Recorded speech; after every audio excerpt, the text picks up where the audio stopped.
बिस्मिल्लाहिर्रहमानिर्रहीम। आपका मेज़बान फ़रीद बाबर ख़ान हद हो गई प्रोग्राम में हाज़िर है।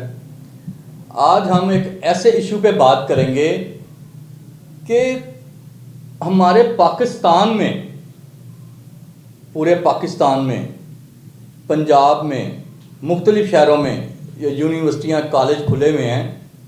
यहाँ पे किसी को तहफ़्फ़ुज़ नहीं दिया जा रहा। माँ बेटियाँ बहनें पढ़ने जा रही हैं और वहाँ पे एक माफिया बैठी हुई कॉलेजों के अंदर। और ये आप देखें, ये भावलपुर की जो यूनिवर्सिटी है वहाँ का जो इशू चल रहा है, कई दिन हो गए हैं, अभी तक कोई कार्रवाई नहीं हुई। क्यों? ये कोई वज़ीर आज़म पाकिस्तान के रिश्तेदार हैं?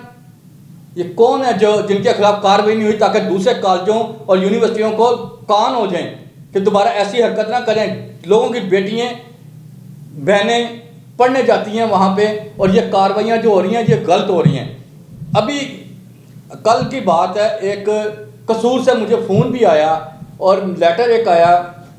मैंने उस्मान अनवर साहब को, DIG पंजाब को मैंने लेटर भेजा। वो मैंने कहा डॉक्टर साहब ये चेक करें, ये गवर्नमेंट इस्लामिया कॉलेज है लड़कियों का यहाँ पे कसूर में। वहाँ पे कोई दुकानदार है, कोई उसने जो है ना सरेआम अंदर जो है वो मंशियात का काम शुरू किया हुआ है। और किसी को कोई दरख्वास्त दे दे, कोई कार्रवाई प्रिंसिपल को करे तो प्रिंसिपल उसको बता देते हैं कि तुम्हारे खिलाफ इस बच्ची ने या इसके लवाकिन ने दरख्वास्त दी है हमारे साथ। लेकिन अभी तक कोई कार्रवाई कोई नहीं हुई।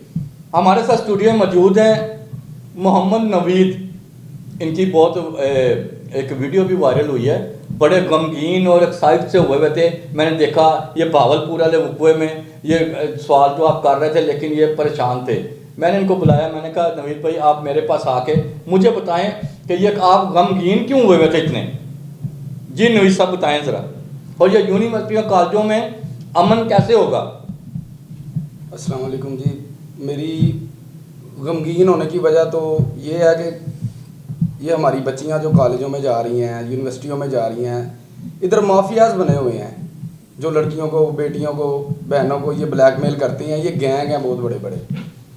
और ये जो कुछ गवर्नमेंट इस्लामिया यूनिवर्सिटी में हुआ है उसमें तो हमारे वज़ीरों तक के बच्चे शामिल हैं, जो कि इस सारी जितनी भी ये उधर जितने भी ग्रुप बने हुए हैं जिनको वो सप्लाई देते हैं, जो इनको नशे वाली अदवायात दी जाती हैं। नवीद भाई एक मिनट मैं बताता हूँ। ये तो अभी हमें एक यूनिवर्सिटी का सिर्फ पता लगा है। हमारे पाकिस्तान में मुतअद्दिद कहने की वजह सैकड़ों हज़ारों की तादाद से यूनिवर्सिटी कॉलेज हैं और इसमें एक का पता लगा।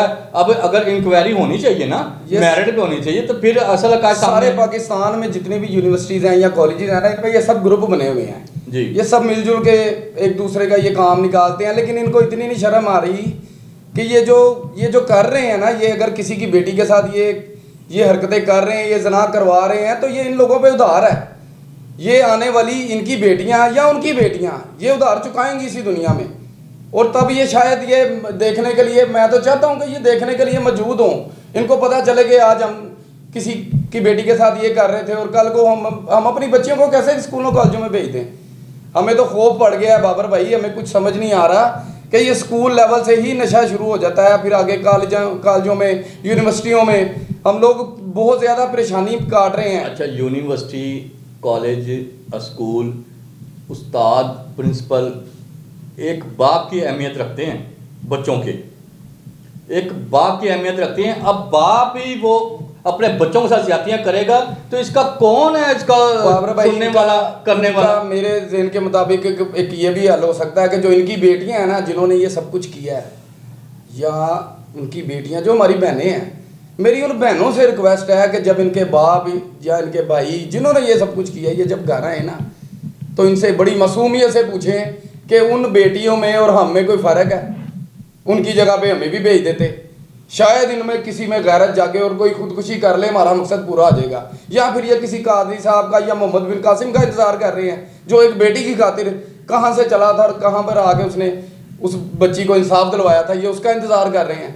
ये आए रोज़ कोई ना कोई हुक्वा हमारे सामने आता है। अब आप थोड़े तकरीबन 2-4 माह हो गए होंगे, ज़्यादा हो गए होंगे, एक यूनिवर्सिटी है डिफेंस में, वहाँ भी लड़कियाँ आपस में बच्चियाँ लड़ी हैं। पता लगा जी को वो मंशियात बेचती थी, वो पीती थी, वो ये चक्कर हुआ। उसके बाद वो भी सारा मामला गोल हो जाता है भाईजान। रुक गया। आप ये देखें, इन्होंने पहले हमें रोटी के चक्कर में डाला है, उसके बाद जैसे ही ये इशू जो है ये उठना शुरू हुआ है, लोगों ने इस पे बात करनी शुरू की है, इन्होंने हमें पेट्रोल के चक्कर में डाल दिया है कि हम अपनी बेटियों बहनों को भूल जाएं और पेट्रोल के चक्कर में पड़ जाए। ये हमारे लिए कुछ नए से नया तरीका रखते हैं। जो वज़ीर आज़म साहब है ना, वो कौम का बाप होता है, और उस वज़ीर आज़म को या वज़ीर आला नकवी साहब से भी हमारी रिक्वेस्ट है कि आप इस कौम के, इस अल्लाह ताला ने आपको हुक्मरानी दी है, इख्तियारात दिए हैं, वो जिस बंदे ने ये किया है वो आपसे ज़्यादा इख्तियारात नहीं रखता। ये आपकी बेटियों हैं जिनके साथ ये सब कुछ हुआ है, और ये बाप होने की हैसियत से इन बेटियों को हक दिलाना आपका हक बनता है। जी बिल्कुल मोहम्मद नबी साहब, आप बिल्कुल ठीक कह रहे हैं। वज़ीर आज़म पाकिस्तान शहबाज शरीफ, वज़ीर आला पंजाब मोहसिन नकवी साहब, हम आपसे अपील करेंगे कि कॉलेजों यूनिवर्सिटियों के बाहर और अंदर जो दुकानें लगा के बैठे हैं और ये मंशियात का कारोबार जो कर रहे हैं, और इस ये घिनौना काम जो भावलपुर यूनिवर्सिटी में हुआ है, शहबाज शरीफ साहब जिसको इसकी इंक्वायरी करें। लड़कियों के कॉलेजों में बंदों की कंटीन चलाने का कोई मकसद है?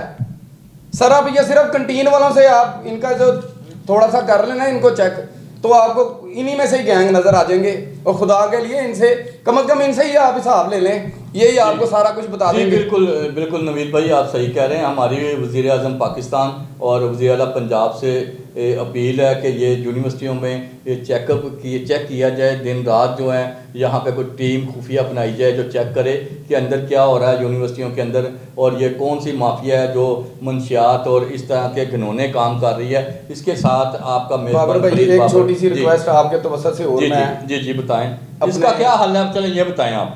इसका हल जो है ना सर, देखें हम लोग जब छोटे होते थे ना, हमारे वालिदैन हमें मारते थे, पीटते थे, हम लोग बर्दाश्त करते थे। तो मेरे सब पाकिस्तानी भाई जितने भी हैं ना, जो वालिदैन हैं जिनकी बेटियां हैं, मेरी उनसे ये रिक्वेस्ट है कि आप वो दौर छोड़ दें। आप अपनी बेटियों को, अपने बेटों को अपना दोस्त बनाएं। ये जब आप इनके साथ दोस्ती कर लेंगे ना, ये आपको हर तकलीफ परेशानी बताएंगे, बजाय कोई लड़की किसी गाँव से आती है और ये यूनिवर्सिटी वाले उसको या कॉलेज वाले ये ट्रैप करके उसको एक पराडों में बिठा देते हैं, ये लोग वो उसको पराडों में बिठा के उसको नई दुनिया दिखाते हैं। अगर वो बेटी अपने बाप की दोस्त होगी, उसकी इज्जत रखने वाली होगी, तो वो दोस्ती में अपने बाप को ये सारा कुछ बताएगी। जी बिल्कुल। और अपने बच्चों से दोस्ती रखें ताकि आपके बच्चे इस किस्म की शर्मिंदगी से बचें। जी नवीद भाई, बिल्कुल आपने ठीक कहा कि हर माँ बाप को अपने बच्चों के साथ दोस्तों की तरह और रहना चाहिए, और हर बात बच्चों को भी चाहिए, बेटियों को भी चाहिए, इनसे माँ बाप से, अपनी बाप से नहीं कर सकते तो माँ से शेयर करें, ताकि कोई बड़ा नुकसान ना हो। जिस तरह ये काम हुआ है यूनिवर्सिटी में भावलपुर वाली में, मेरी वज़ीर आज़म पाकिस्तान वज़ीर आला पंजाब से अपील है कि आप इसकी खुफिया इंक्वायरी कराएं, और असल जो वहाँ का जो स्टाफ है, जो गंदे लोग हैं, उनको अदारे से फारग किया जाए और उनके खिलाफ मुकदमात दर्ज किए जाए। इसके साथ आपका मेज़बान फरीद बाबर को इजाज़त दें। अल्लाह हाफ़िज़।